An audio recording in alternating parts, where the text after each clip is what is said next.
right. So we're going to dive into some pretty interesting topics. And it's just interesting that like some things that have come up for me personally have been just like people's comments on like are you trying to take down the church, right? Like this is like or like there's some kind of battle between like us in this podcast and the church, right?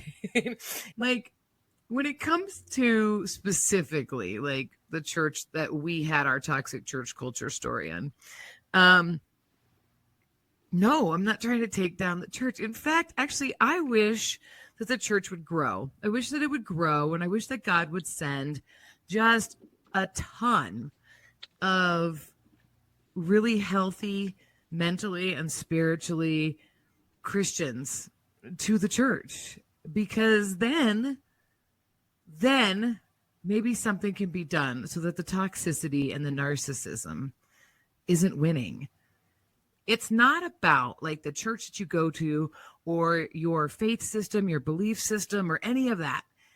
But what it comes down to is, are you thriving or are you surviving? Or are you barely surviving?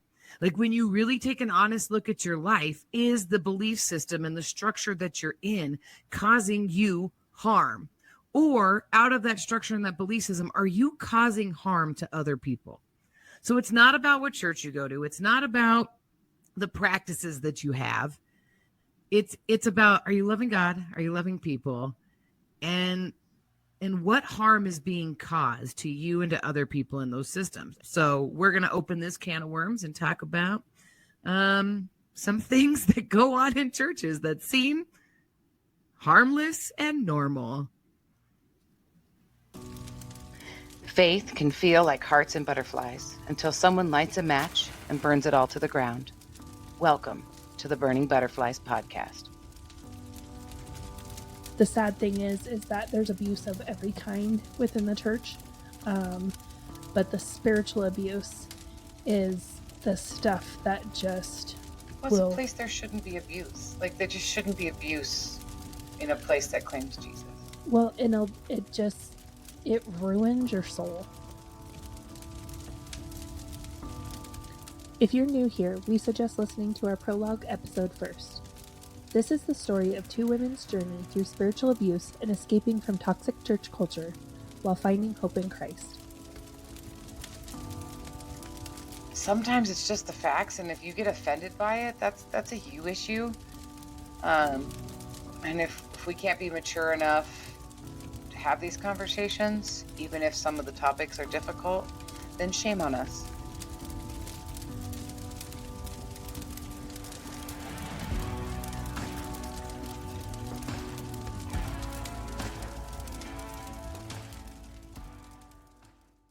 In some of our episodes, we have brought up fall campaigns. And we have kind of given you little teasers about everything we've talked about in our timeline up until this point. So just to remind our listeners, we are in the fall of 2014. And this is the time where we have entered the point of a huge fall campaign. A fall campaign that was so huge that it actually changed the steps that you had to take in order to be a quote unquote good standing member of Come As You Are. And this all comes out of this cycle of toxicity. So the cycle of toxicity is you come in and you are love bombed. You're new. We want to get you connected. So we love bomb the crap out of you, right? Then we give you this life-changing opportunity. We're the only ones who are doing it right. We are the only ones who understand the Holy Spirit. We are the only ones in our community who are really, truly following God. Every other church has something wrong with them, but we are doing it right. So then we help you refine your flaws. That is where these fall campaigns come in. We're helping you refine your flaws, which essentially we're just taking you and shoving you into a box. And then you start to get frustrated because your box is smaller than what you would like it to be, and you start to get uncomfortable being shoved into a box. So when you start to be frustrated, what happens? We love bomb you and we start all over again. And so we go through this toxicity cycle, and it matches up with the church calendar. So we have our membership banquet. We're love bombing people. We're talking about how great and amazing we are. We're talking about these great, huge opportunities that we've given our community. Look at how amazing we are. Look at how awesome we are at following God. Look at everything we did this year. Then that leads into Easter.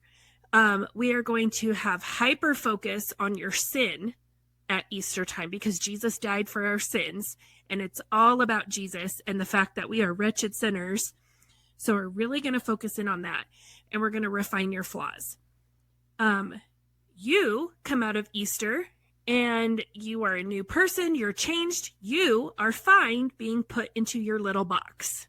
You serve at VBS, you serve at the big summer park event, you're serving in these places, then you start to get a little bit uncomfortable. So then we have to start the cycle over. So we go into love bombing, where certain people who maybe got a little frustrated through VBS or a little frustrated through the summer park event, who are ready to leave the church, those people are praised from stage during the summertime. Those people are given freaking flowers in the lobby after an event. And the people who work their butts off are ignored. Because the people who work their butts off, we're drinking the Kool-Aid. We don't need love bombed. We're fine living in our box.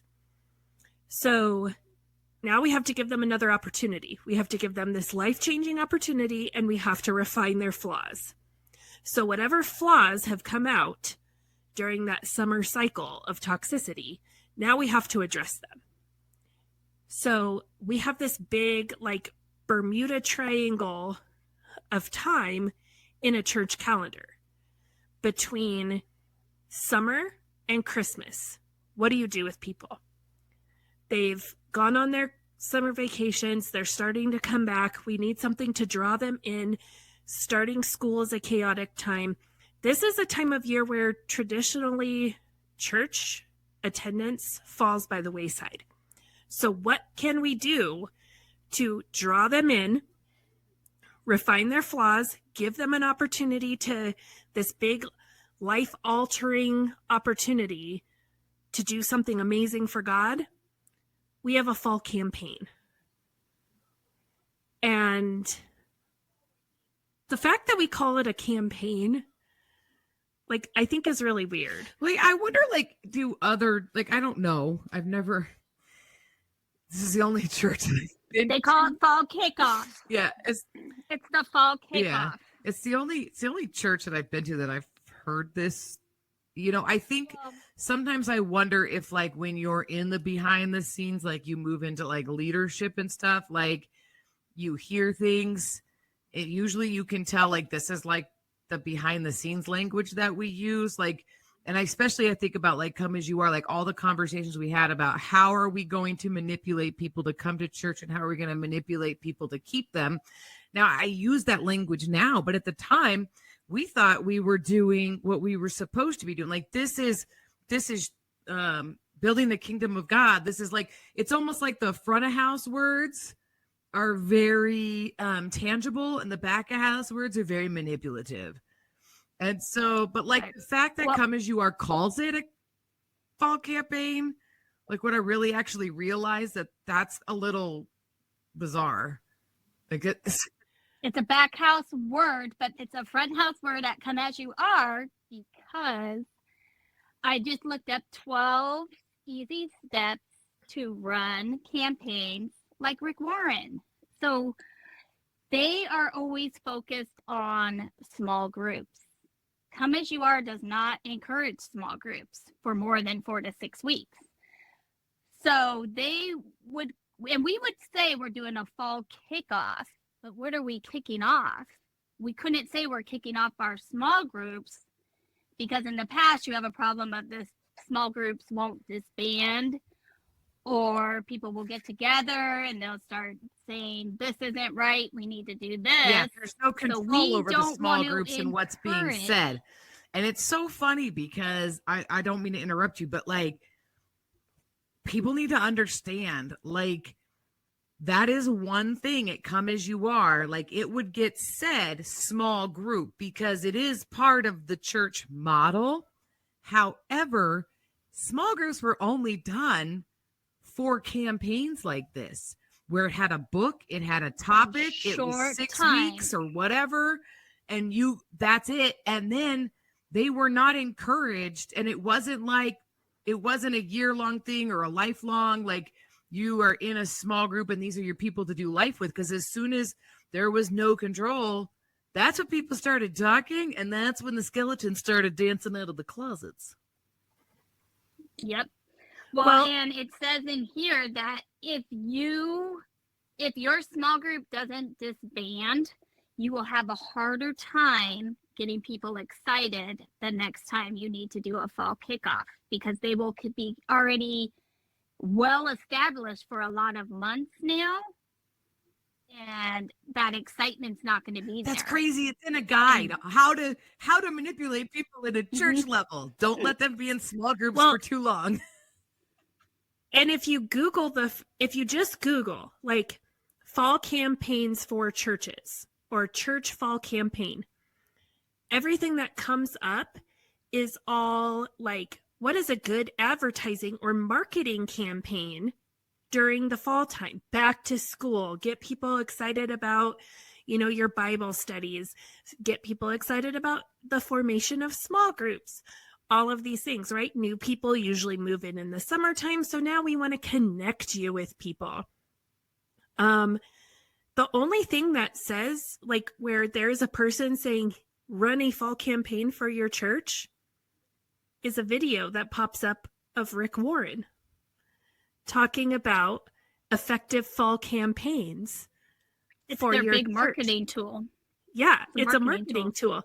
And like you said, it's a back of the house word, but because Tom ordered this from a kit, Tom doesn't understand marketing or anything like that. He called it what it was. He didn't realize he was supposed to change the name of it because, well, it's our fall campaign. We're going to call it that. And Tom had this really weird, like, romanticized idea of, like, I don't think he looked at it like a campaign, like it's a marketing campaign or even like a political, like an election campaign. He looked at it like it's a campaign like the Crusaders campaigned.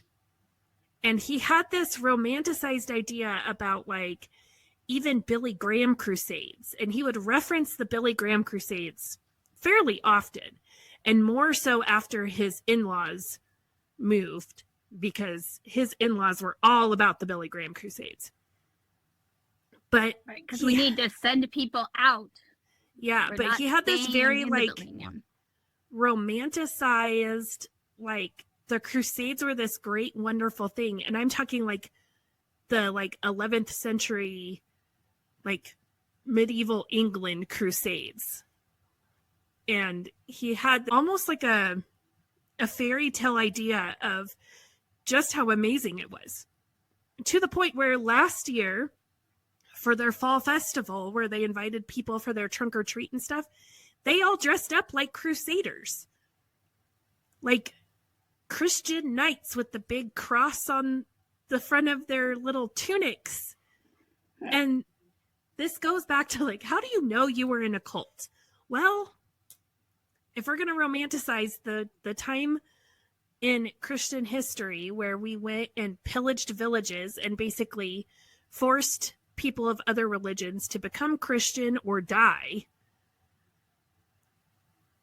I don't know what says more like I was in a cult than the fact that there is a picture floating around on Facebook of Pastor Tom and another current pastor dressed up like crusaders. Like, it blows my mind. But so we're in 2014. We have had this huge growth, right? We've talked about that with agency D3 VBS. If you look at the growth that Come As You Are has experienced up until this point, it has been people who have been hurt or just have not chose not to go to church. We were the first non-denominational church in the area. And so your options, if you grew up, a lot of people came because they were Catholic or they were Baptist and they didn't like the way the church structured the rules and all of that were. So they came because they were hurt by the church that they grew up in. They were hurt by the denominational church. Well, now you have a huge growth, and it's not people who have lived in the same small town their entire life. You have new people, and you have another generation. So Tom's generation, this idea of a non-denominational church, this was new. And he started his church. He started Come As You Are. His core group of people were his age. They were his generation of people. And so they all were coming out of these denominations. Well, now, 2014, we have this huge influx of people, and it's 1 or 2 generations behind Tom. And so they're younger. These are people who grew up in non-denominational churches. They have expectation of what a non-denominational church should look like.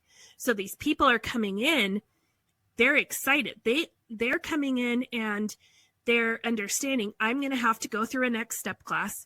There's probably like a meet the pastor type, thing that I'm going to have to do before I'm able to start serving. Brandi, you talked about this.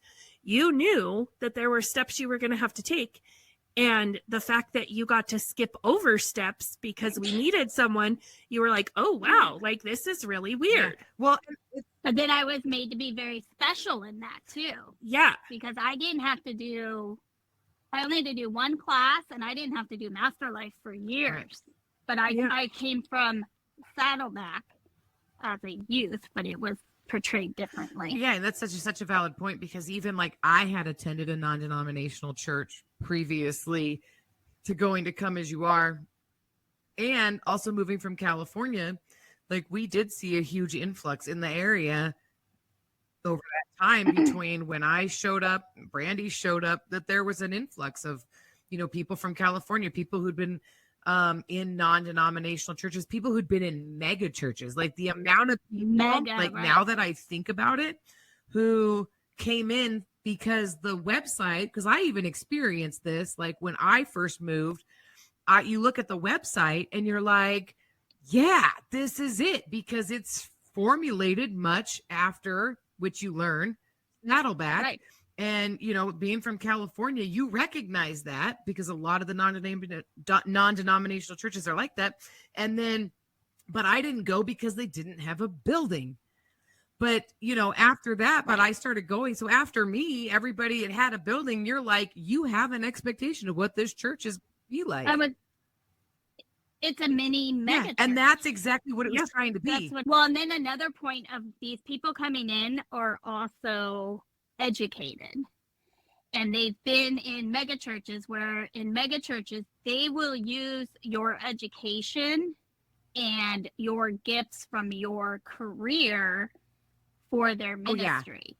But Come As You Are did not do that, and it was not encouraged. But you have these people, like I'm thinking of, like there's like specific people like from California that I went to the same church at different times, because I had already moved to Colorado. So while I was moving to Colorado, they were going to the same church I went to in California. And that is all about prestige, your education, the money, and they want to go to the money church. They want on their resume to say that they go to the big fancy building, that they go to the place with the fancy cars parked outside. It's ingrained in the culture.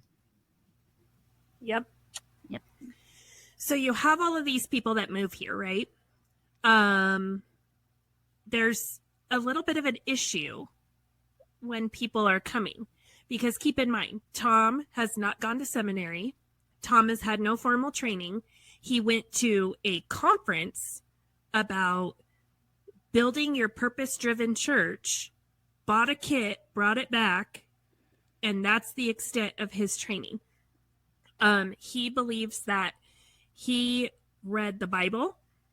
God gave him this amazing gifting to be able to be the one who can understand scripture correctly. No one is his mentor. He's not learning from anyone. He's not taking anything other people say as critique or as a learning opportunity. Nothing. He is the end all be all. You know, that should have been the first knowledge. sign. Like, honestly, that we were in a cult. Seriously, like you just said that, and I'm like, I knew that a long time ago, and that should have been the first indication to run. But it was presented to us in this way of like, we were so special.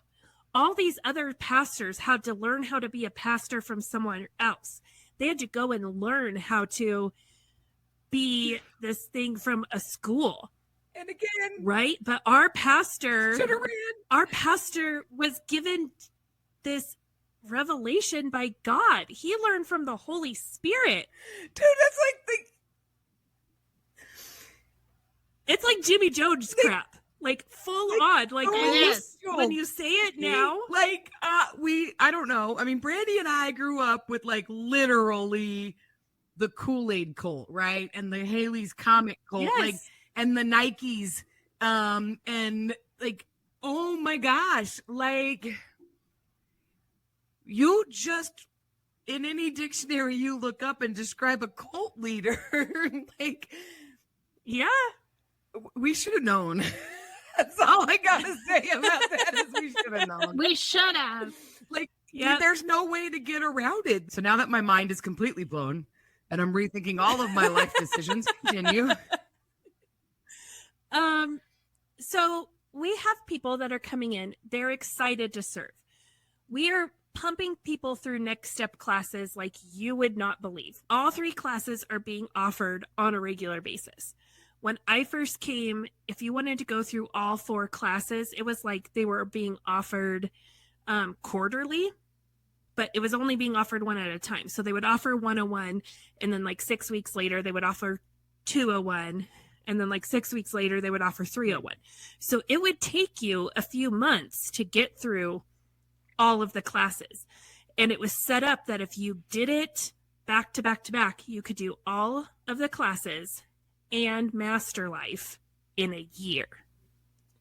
Originally, the next step classes were set up and it was called running the bases. So 101 was like first base, 201 was second base, 301 was third base. And there were some people, me being one of them, that were like, well, that's really weird because like you just end on third base. Like, because it was all done in like a baseball analogy, right? So I'm like, you don't just get to third base and then you're done. Like you want to go to home plate, right? And so for a while, Master Life was served as like your home plate. At one point in time, CWT, the continued witness training, that served as your home plate. But there was always talk of like, well, eventually one day we will have a 401. There will be a 401. But it was never said what it would be about or anything like that. So you get to 2014, you have all of these people who are coming in, and people start talking about missions. They want to know who our missionaries are. Who are we supporting? And so then you also have people who are, you know, coming, and for the first time ever, Tom has people saying, well, at my old church, we did this. At my old church, we did this. So you start, during this time frame, you start getting sermons about like how if God moves you and you're at a new church, you are to be enveloped by that body and he starts really driving home this idea of basically like, without saying the exact words, he is conveying this idea of, I don't want to hear about what your old church did because we're doing it my way, is pretty much what the rhetoric was. So, And those of us serving the Kool-Aid, we made that into a positive. You wanted to be part of this because this is bigger than anything you've ever done before. yeah. This is special. Yep. And So you have these people who want to do, they had gone on missions trips with their former churches. They had gone and done, tours of Israel, or, we're going to go to Guatemala, or we're going to, they go to all these places that they're doing these mission work things. We have a girl who, she is not going to the youth group at Come As You Are. She is attending a youth group at another youth group in town. This youth group goes on a service trip every summer. So they're not calling it a missions trip. They're calling it a service trip where they go and they basically serve. My kids actually, this is one of the youth groups that they attend now, and they've gone on this service trip last summer and this summer. And you're going and you're serving wherever the trip is. And so this girl wanted to raise money for her service trip, and Tom told her absolutely not. We don't do fundraising at Come As You Are. Under no circumstances are we doing this. Then she goes on her trip that summer. She comes back. She thought it was going to be like a missions trip where she was going to be sharing the gospel and saving people. And she misunderstood what the trip was. So she comes back and is a little disheartened that they didn't get to talk to people. They basically showed up, and she thought they were going to like build this school and do this amazing thing. But essentially they went and they did like the demo in this building, and they did it to save money so then the contractors could come in and renovate this building to create a school. And she was disheartened because she misunderstood what the trip was about. Tom had her get up on stage during one of his sermons and share about how basically his sermon was about, you should not go on a missions trip because why would God use you somewhere else if you are not willing to join God where you are now? And he used this teenage girl. She was like, I don't know, sophomore, junior at the time in high school, had her get up on stage and share her story, and basically used it as a like, see, why God is not going to use you somewhere else. You're going to come home disappointed. And so that leads us to the fall campaign. We have an issue. There's always an issue of some sort. Something has come up over the summer. So our issue in 2014 is that people want to know about missions. They want to know about missionary work. They want all of this stuff. So Tom creates 401, which 101 is all about like, who is Come As You Are and what do we believe? 201 is like you're learning about like how to worship, how to read your Bible, how to pray, Get baptized. like the spirit. Yeah, the spiritual disciplines. This is how we have regularly scheduled baptisms, is because we have 201. Yep. Yep. And then 301 is all about like your spiritual gifts and how you can serve the church. So now we have 401. And 401 is like, the propaganda around this is the long-awaited final base. We're rounding all the bases. It's our final step. It is all about your mission. And it is very much, who does God want you to work in their life right here where you are? You shouldn't be looking other places. If you are a woman, your first mission is your home. You are a wife and you are a mother. And so if you are a man, your first, like, yes, of course, your home, but your work. Okay. Hold on. Hold on one thing. I'm sorry to interrupt you, but like, okay, first of all, realizing that like you have this campaign and this isn't the only thing that like the criteria to take it is you had to have taken 101, 201, 301, have your 310 interview, and then you can take 401. So this is a time where we can now fast track people and get them up to speed. Yep. But that's the thought I was holding. But then you said something else where I just had to like jump in and be like, the fact that we propagate to women that your mission is first within your home. Do we realize the sentence that is? Like, that's going to keep you busy for a long time because you got to at least be invested for 18 years. Like, yep. But then you just add some of the other propaganda that we like use to keep women in place and degrade them and keep them as second-class citizens. But my goodness gracious, like that's ridiculous is what it is. Like, just here, we're going to keep you busy. You're going to be busy for a while in your home. So let's make that you can't do anything else. So we'll just make that your missions place. Well, and I never thought of it. That's also why we were discouraged from talking about our previous careers, what kind of education we had, because we were told, and I said it to people once I learned the script, I said, well, it doesn't matter if you have a master's degree in early childhood, because God is going to call you to children's ministry if that is what he wants you to be doing. It doesn't matter what and he'll equip you. He equips the called. Mm-hmm. Mm-hmm. Well, and it was spouted from stage.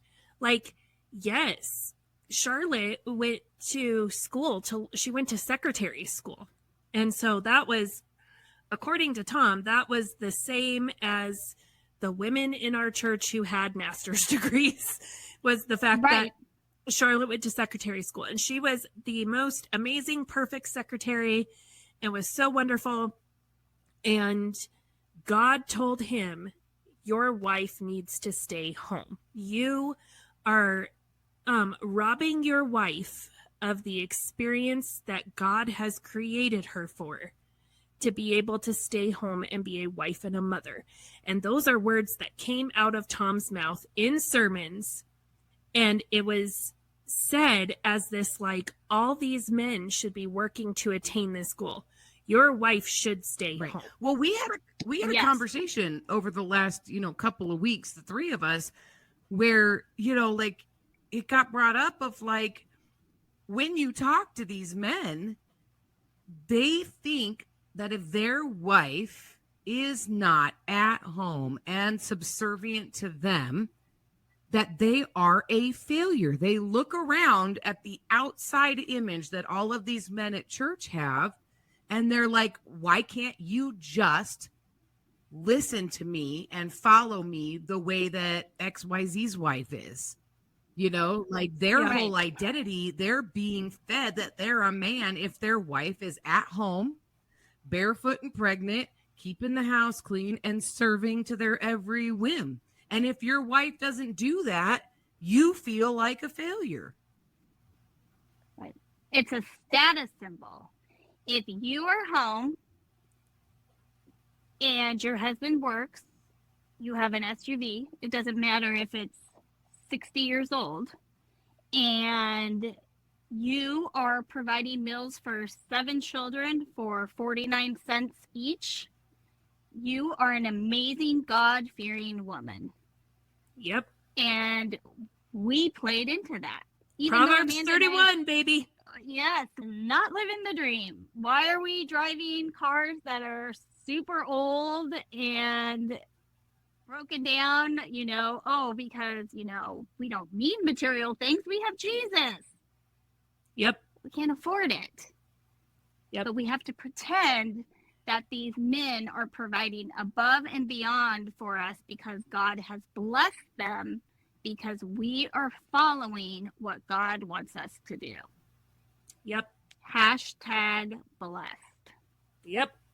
Live, laugh, love, and all the crap. And so 401 is created, and now this is the fall campaign for 2014. So we need full maximum participation, because what is the easiest way to indoctrinate people? It's not one person at a time. It's we're going to get you all indoctrinated. We're going to give you all the Kool-Aid in one shot, right? Jonestown wouldn't have happened if he would have went around and served the Kool-Aid one person at a time. He had multiple people who had a small group that they served their Kool-Aid to, and it took them all out in one shot, right? So that's what we have to do. And 401, we start creating these groups. And it is presented in a way of, we want you to be in these groups with people who are like you. So you are getting to know people who are in the same stage of life as you. So we have a retired people group, and we have, the church grandmas group, and so we have all the these groups. Dysfunctional people's group, which met at my house. Yep. You and Amanda both have those groups, by the way. Oh yeah, but I think my group, I know here. it's not a competition, but my group won. Okay, that's all I'm gonna say about that. I just want to bring up really quick, something that occurred to me is that before we get too far into all of these different groups and everything, understanding that number one, Pastor Tom was the only person who could teach. I think we talked about this in our 101 episode.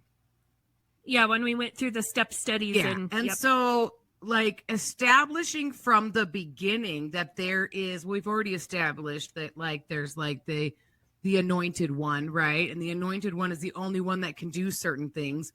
But understanding that in these fall campaigns, this ties into if you wanted to lead one of these groups, oh my goodness. All of this is set up exactly like an MLM in the level of, you want to be this person. You want to get to the top. You want to move up into leadership. You want to be like the anointed one. And so the psychology of playing and preying upon people's human nature to compete, people's human nature to the survival instinct of the fittest survive, you want to be, and then culturally these levels of you were talking about status and prestige, and I just, it's so mind-boggling how manipulative and indoctrinating this whole structure is. It's no different than going to these fall campaigns are going to the Pampered Chef conference and being toted around on stage, or Mary Kay or whatever. I don't have anything against these companies. It is, but it's the same structure. And the leaders, you should have done 1 through 4, because I'm not the only one coming in at this time that hasn't done all the classes. So you have people that might have done 101, but now they're in 401. So you have to convince these people to backtrack to 201 and 301, because we need them to go to 201 because they need to tithe. And they need to get baptized. And then, because baptism is how we look like we're following Jesus.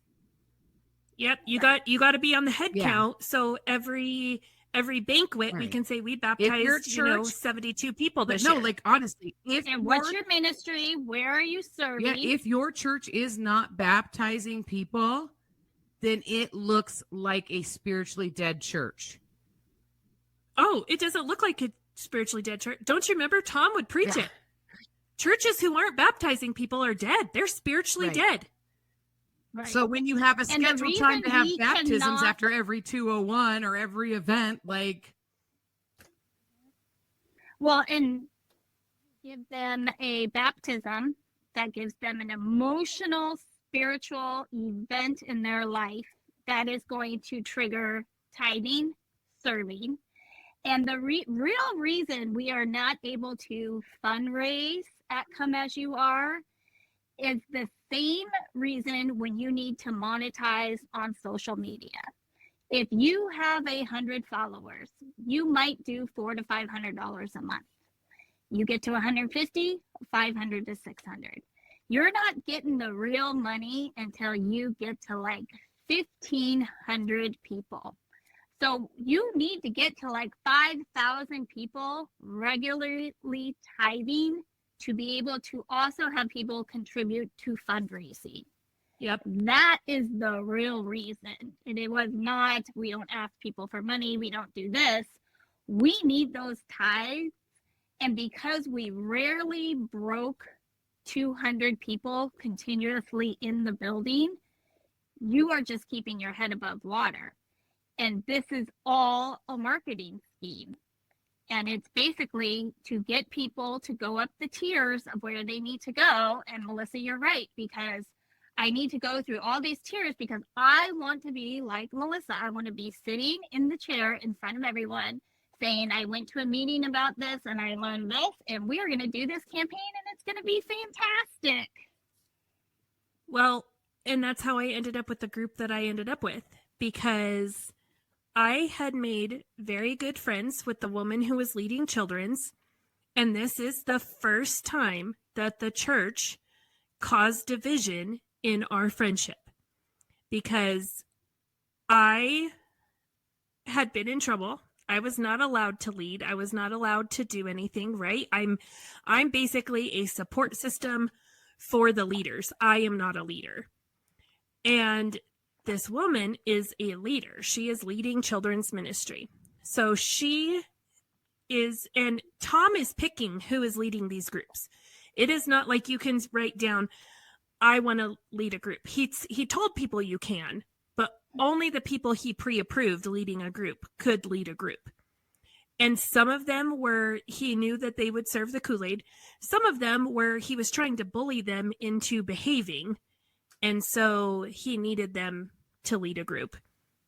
So Justin and I weren't going to lead a group. We were going to go to the group that was at the woman who led Children's Ministries house.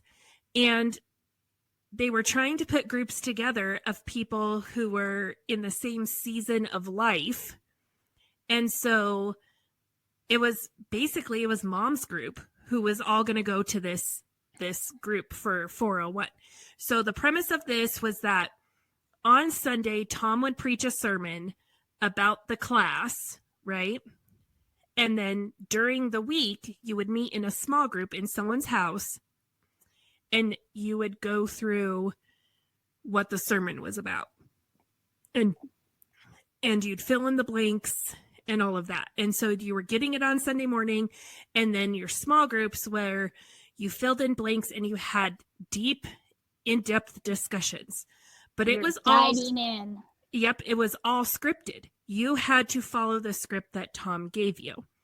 So we were going to go to the children's ministry leader's house with all of mom's group. The problem is Tom wanted to cap it because he didn't want like huge groups. And so she reaches her cap, and And we're all serving together. That's important too. Yep. The groups were mainly people who were serving together as well. Yep. And so Justin and I are approached and said, hey, there's too many people in her group. You need to join a different group. Well, then there were a bunch of people who were just like randos who didn't really fit into a group. Like they're kind like we were like the island of misfit toys, like for this 401. And so we were approached, would we be willing to lead the group of the random people? And that's how I ended up with my group. you got the Isle of Misfit toys that didn't have addiction problems. The rest of them, Yeah. because Froggy needed to lead a group. Yep. Because again, that was why Froggy was chosen. He needed to fall in line. He needed to give him incentive to behave. And But- my dirty laundry is not out there yet, so that's why I am functioning at a high level. But I know the worship team was doing their group together. So you were pushed out of the worship team because you're on the worship team at this Right. point. But Froggy, like, he had to have his own group. This Mhm. is like a good season. He's got to do his own group. He's in a good place. But my being on the worship team causes, it's the same thing as like me being the breadwinner or me having a job as a woman, being the functional person in this relationship. And we can't have that. He needs to appear to be the breadwinner. He needs to appear to be the big man on campus. So he's got to have his own group. Well, because your leadership always comes out. he has to have You're a natural leader. We have a group. He has a group, and I'm there to support him. And I don't know if you remember, because the three of us, children's ministry, you and I, had a conversation in the hallway when it was decided that you were going to have a group. And a lot of that was because of your leadership skills. If you would have been there, it would have become apparent that you had been doing a lot of the leading for this woman. And so we can't have that coming out either. Yeah. Well, and so I feel like my group was kind of twofold. So they needed to have this place where these random people went. There was an older couple, and they actually had originally signed up to be in Tom and Charlotte's group because Tom and Charlotte led a group at their house. And this older couple signed up to be in their group. And I mean, these people are old enough to be probably my grandparents. They're really old compared to the rest of the people in my group. I get, like a family who the daughter isn't sure if she's heterosexual or not. So they send her to my group because where are you going to, put The people like, delinquent. yep, where are you going to put people like that? And I had come out of youth ministry. So it was sold to me like, oh, I would know how to deal with them and their questions about their daughter. Even though I have zero experience with, anything to do with homosexuality, but that was the logic there. There was counsel. Yep. There was someone who was supposed to be in the mom's group, but the husband was not a fan of people in there, and so they joined our group because him and my husband had become friends. But I kind of have these random people, but this older couple I feel were given to me because the lady was a little like some people are just odd and quirky. Like this lady was just quirky, right? And you could tell she annoyed Tom. And so I feel like we were given them because she annoyed Tom, but also I know without a doubt because she would tell me that she would meet with Charlotte the day after our group met. She would meet with Charlotte and would talk about what our group talked about because Charlotte wanted to know what was going on in our group. So I think it was kind of a win-win for them because Tom didn't have to have this annoying lady at his house. But then also Charlotte to be monitored. Yep, and Charlotte was able to monitor what was coming out of my mouth. Well, and I honestly no, let's just stop right there because it's one thing to like say things and make interesting accusations like that. And it's completely another thing. Like what people need to understand is a lot of these things that we talk about are not things that we knew about, understood, or had any idea were going on until one, we timelined this all out. And it's very hard to look at a timeline of all the things that were going on and start talking about them and see it in a way where like all the pieces connect. Like you can't unsee that. So that's one factor. And the other factor is that it's not just this lady. Like you, me, Brandi, all three of us were a part of conversations where we willingly talked about what we were participating in because it was harmless. So this lady is just having her coffee gal date like with the pastor's wife, and the pastor's wife is discipling her, like coming alongside of her. Oh, how was your group? And this lady is innocently more than willing to sit and talk about it. She's not reporting. She's not, none of this is being done in a manipulative way by this lady. Well, you're helping to the right for the greater good. And so I feel like there's a small handful of people who were doing things for that reason. And I feel like there's another handful of people that really had no clue that they were being used as a spy. Because that lady is not the only lady that was having coffee with Charlotte and reporting what was going on in these small groups. But it consumes so much of your time to have coffee with, we have 15 groups. So you got to have coffee with 15 different people, one from each group.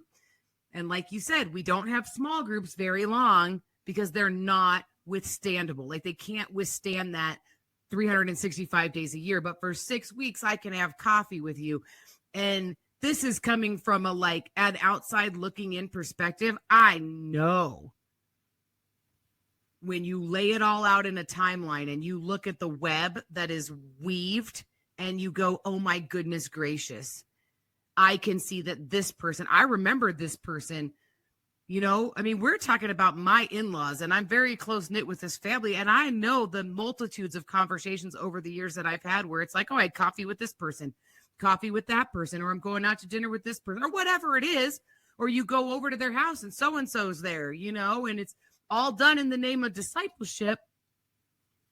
But when you lay it all out and you go, that's weird that coincides with these groups and that everybody was, you know, that's very intentional.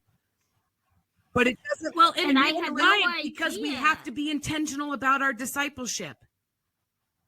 Yeah, I knew that this woman was having coffee with Charlotte because, like I said, she was a little quirky. And so to get her to not talk was a challenge. You know, like when you're in a group and someone just kind of like will not, like they just overtake every conversation. Yeah. And so she would be like, oh, well, I was talking to Charlotte. You know, we went out to coffee and then she said, well, last week, Amanda, you said this. Well, actually, Charlotte said it should have been said this way. And so I knew that was happening and I was a little annoyed, but I chalked it up to the fact that this lady was weird. Right. And she talked too much. Yep. And it wasn't malicious. Right. Yep. And it wasn't, like you said, until we timelined everything, I'm like, oh, yep, that makes perfect sense. And at that point in time, I would have never, ever in a million years guessed that Charlotte was doing this. And it wasn't until, 2-3 years down the road that I started being on the receiving end of, hey, let's go get coffee. Or, hey, come over to my house and go swimming. And all of those little things that Charlotte would do, that I realized that is what had been happening all this time. And I didn't realize what I had done until the timeline was done. Because this is a long span, so you don't remember like how it begins, and it's all and then how far it goes. It's all justified and validated within, like, it makes sense like that. I think that if you've never experienced this, it's very hard to communicate, but it makes sense that, and your motivation, like the majority of people in these systems, their motivation is so good. They're not maliciously out to do anything. Yeah. They're in the name of Jesus to be a good Christian. They're doing these things, but you can't unsee it. You can't unsee it. Well, and I'm a protector. So any underdog, I am going to fight for you if you can't fight for yourself. Yep. And so come as you are, there's two ways it's looked at. It's looked at as the mega church, but then it's also looked at the place everyone is against. Yeah. So I have both those mindsets. Well, right. Well, so if I hear of anybody not happy with something that's going on that could really cause a problem, I'm gonna report it because I'm protecting Right. Well, and everybody's against Pastor Tom. He's just out here being persecuted. Jesus said, in my name, you will be persecuted. And he's just out here being persecuted by people. They just don't understand. You know that like whiskey commercial, like the most interesting man in the world. Tom was the most persecuted man in the world. So we had people in our group who were exactly like Froggy, or people that Froggy was acquainted with at some point in his life in this community, right? And so but he is being touted as the recovered leader, but he's not, right? But this is how it is. It's like, because there's a dynamic for him in the community. I just want to make sure I say this right, because I'm not categorizing anyone or putting anybody down or saying anything, like nothing at all. But it's honestly like in all packs, there's a leader. It's almost like when you get in a sobriety home, right? So you got all these people who are in a sobriety home, but one of them gets made the manager of the sobriety home. This isn't an outsider who's never struggled. This isn't an outsider who's been recovered. This isn't an outsider who's like steps ahead of everybody else coming in and being a manager. This is, we all got out of jail 30 days ago and one of us has to be the leader. Like, which is very on brand again for Come As You Are, because Tom says repeatedly, we raise up leaders from within ourselves. Yeah. We don't need outside people coming. So if you are struggling with something, there's at least one person at Come As You Are who has struggled with this and has overcome through Jesus. Mm-hmm. Yes, and for this time period, Froggy's that person, and so, Froggy is the one. Well, and we want Froggy to be this person. Yeah. Everybody wants Froggy to succeed when it comes down to it. And some of these people, though, are honestly the same people that later on, when Froggy's off, doing things he's not supposed to be doing, these are the same people he's associating with. But, because he's who he is, and like on one hand, this is actually good. I want to paint this pictures like so accurately, but like on one hand, somebody's got to go into the trenches and be a stepping stone, right? Like the voice of reason, or a step closer. Like this isn't leaps and bounds. This is, we just need to move one step closer. And so you need like this intercessory type person who can relate. Like it's not a bad thing, and this isn't a bad principle. And Froggy has this reputation anyway amongst the cohorts that he hangs out with. So we might all be doing drugs one minute and he's telling them about Jesus the next minute while they're all high. Like that's just how that dynamic works. And I think that's probably just about the best way to put it. So this is our group. And I don't feel that any of the people were like actively pursuing addiction lifestyles, but everybody in our group had a past of addiction. At some point, they were leaving that behind and wanting to be good and do church right. And they were able to be participating in this 401 group. And Froggy was being touted as, the leader of this group. And he's arrived and look at all he's got. He's got a home. He's got a family. He's got a job. And he's moving on up in the leadership, Yeah, process. but like, can we all just like take a minute and just like, he has a home that belongs to his wife. He has a job that his daddy got him. Like, he's not a pull yourself up by your bootstraps kind of fella. No, I mean, like, not at all. Like the sad part is, like, honestly, the sad part is that when I married that man, he, I think I've even said this before. I don't even know anymore, but like, he showed up with a plastic tote and a garbage bag full of clothes, and he left my life with a plastic tote and a garbage bag full of clothes. And, you can set him up for success all you want, but he's not the one to take action or do it,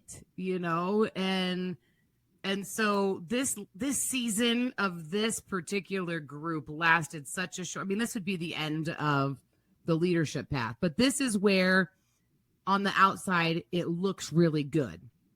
We're working, But a lot of men look like that on the outside at Come Yeah. As You Are.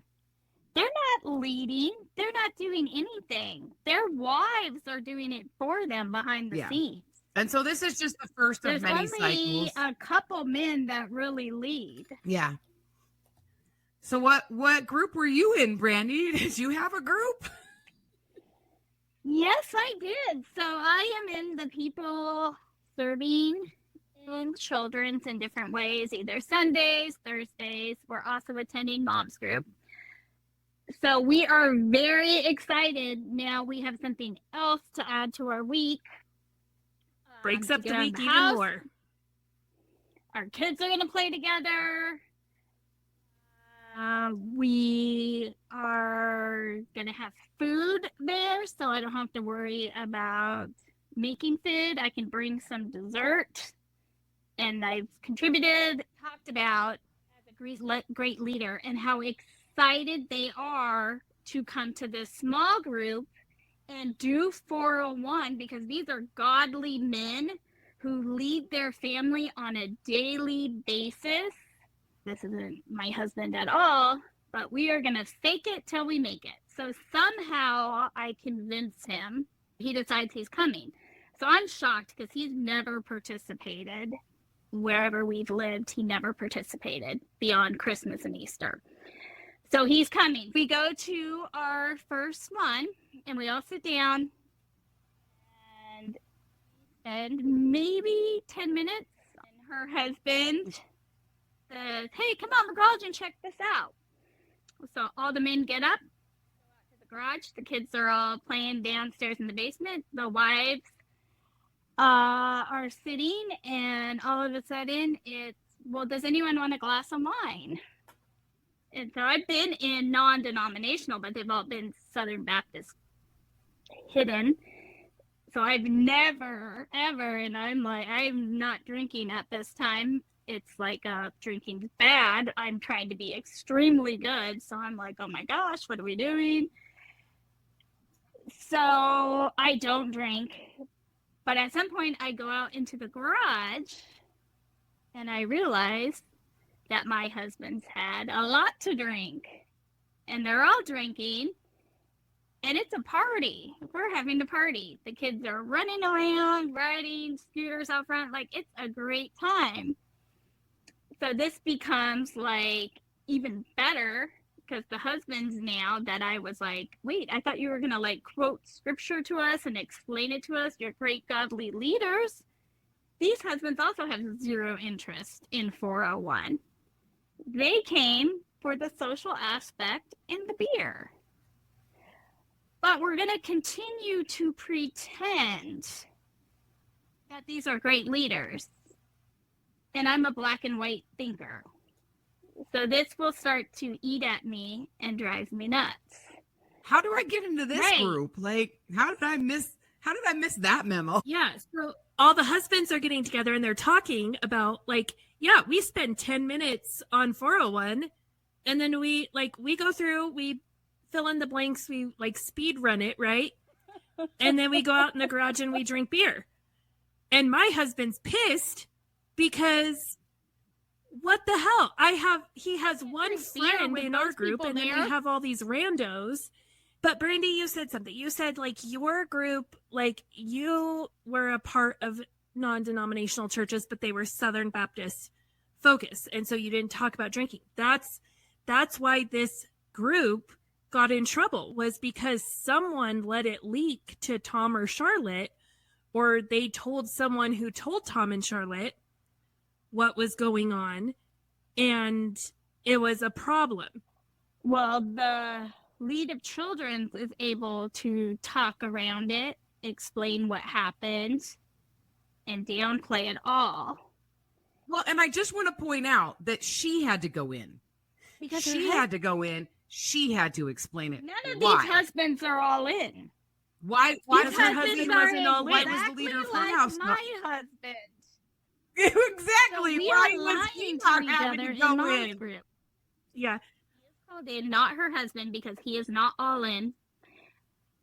Tom is aware of these men in this age group who are the same age group as Froggy, who are not all in, who are more interested in having beers than talking about Jesus. He is aware of this, but most of these people have the look on the outside and can fake it. And their wives want to build this image up as well, because if your husband's a great leader, that gives you more clout and status.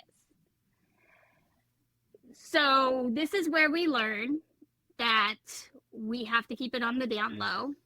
The husbands are going to drink, and they are going to drink to the point of intoxication, but we are never going to mention that. We are going to pretend they have one beer, and that is it. And this will go on for years. And I have a very big problem with this, because I am not down for the drinking at all, because I came to be good. And in turn, my husband needs to be good.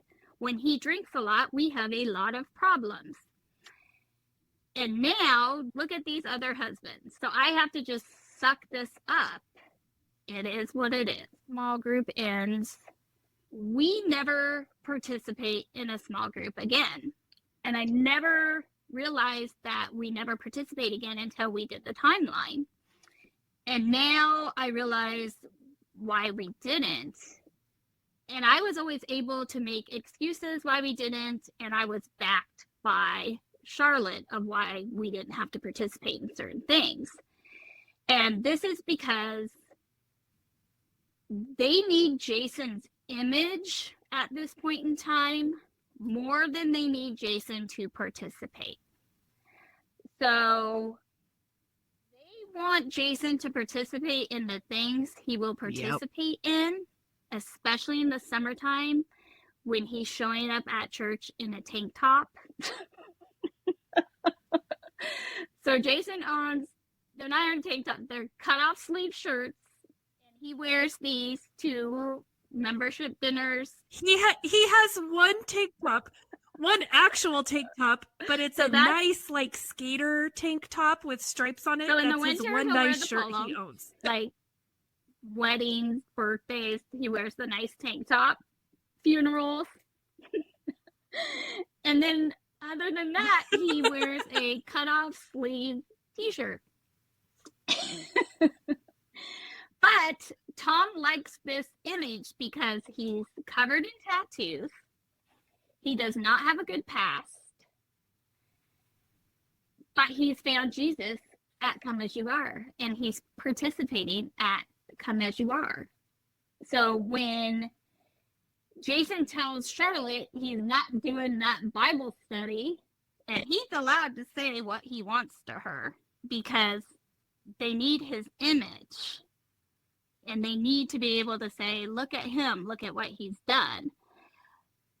But also, like, we got to be careful because deep down we know he's not following Jesus at all. Well, and this is the time where, because you and Jason share your testimony, not the full nitty gritty, but you share the vanilla version of your testimony of where you came from. In this 401 group, and it gets back to Tom and Charlotte. So Tom comes to me, and I am told that anytime Jason is doing anything, I am to take pictures of him and put them on our social media, because we need people to know that these types of people with full sleeve tattoos and shaved heads and cargo shorts Jason are admits welcome in his testimony that he has been involved in gangs all of his life. And basically, we leave California because we have to get away from it. Because once you're in, you're in. And so we share a tiny bit about that. And we don't realize the impact of it because we don't realize, coming from a big area, that you go to high school with gang members. Like, it's not that big of a deal. But in this small rural community, they know about gang members and whatever, but they don't know like a real gang member.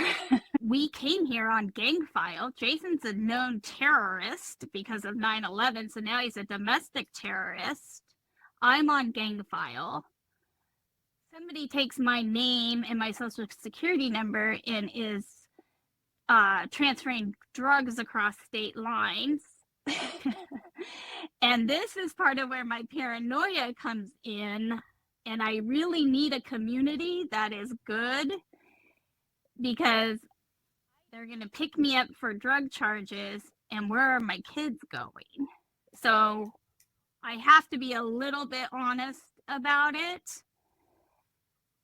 And I realize that it is not encouraged for me to talk about me being part of this lifestyle, that it is only Jason's testimony that's part of this lifestyle. I was never part of it. No, you were the steadfast wife who just kept praying for her husband, and one day he will get there, and look what you did. Almost like Tom and Charlotte's testimony. Can I just say that I believe that this is the first time I found out that story wasn't true. I did not know that. It was a lie. Oh, that Brandi saved Jason? Yes, I didn't know that wasn't how it is. And why eventually Brandi taking control at VBS was such an amazing, wonderful thing. But after 401, that's when Brandi having a mouth and Brandi yelling becomes a problem. We all did, though. I drank the Kool-Aid, sorry. Our whole friendship is a lie. And that's the thing too, is once you That's okay. We thought you were crazy, so it's all good. Say anything. Burning Butterflies is a listener-supported podcast. Today's episode is brought to you by our amazing supporters on Patreon. Follow the link in our show notes to learn how you can become a Patreon supporter too. Supporters get exclusive access to bonus content each month, including outtakes, cut content, and supporter-only episodes. If you've enjoyed this episode, please leave us a rating on your listening platform. Burning Butterflies is a production of Asha Media. Thank you for listening.